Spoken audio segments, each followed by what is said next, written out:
Sur Europe 1, l'innovation du jour avec Anissé Mbida. Bonjour Anissé. Bonjour Mathieu, bonjour à tous. Une innovation qui pourrait sceller une fois pour toutes des cas comme celui de Vincent Lambert. Écoutez bien ce matin, on pourra bientôt demander à un patient en état végétatif s'il souhaite lui-même arrêter les soins. Oui, parce qu'aujourd'hui, quand on ne peut pas communiquer avec le patient, c'est la famille qui décide, ce qui peut conduire à des conflits, comme avec l'affaire Vincent Lambert. Eh bien, une équipe de chercheurs de l'Université Western Ontario au Canada teste actuellement un protocole qui permet d'interroger une personne en état végétatif en lisant en quelque sorte dans ses pensées.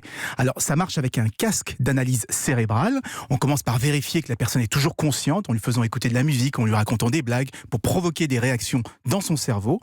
Ensuite, on va l'interroger en lui disant par exemple, si vous êtes d'accord, imaginez que vous jouez au tennis, sinon pensez à de l'eau qui coule, et si c'est la zone motrice du cerveau qui s'allume, c'est qu'a priori, elle est d'accord. Alors évidemment, on va multiplier les questions pour être bien sûr que la personne est en capacité mentale de prendre des décisions, mais ça fonctionne. Ça paraît incroyable comme ça. Est-ce que c'est déjà utilisé pour valider un arrêt de soins ? Oui, une vingtaine de patients sous respirateur avec des lésions cérébrales ont déjà répondu. Alors ce n'est qu'un test, il faut encore affiner la technique, mais elle vient d'être détaillée dans une étude. Et leur objectif, c'est désormais d'arriver à un protocole tout simple pour obtenir un oui ou un non à la poursuite des traitements quand une personne est en soins intensifs. Mais ils le reconnaissent, dans tous les cas, ça sera toujours plus facile d'interpréter une réponse positive, je continue, qu'une réponse négative, je souhaite arrêter. Merci beaucoup Anissé Mbida, cette innovation incroyable qu'on va retrouver évidemment sur le fil Twitter d'Europe 1, vous allez pouvoir partager ça, c'est absolument hallucinant comme innovation sur bien des cas et bien des débats qu'on a pu avoir ici même. Anissé Mbida tous les matins juste après le journal de 7h.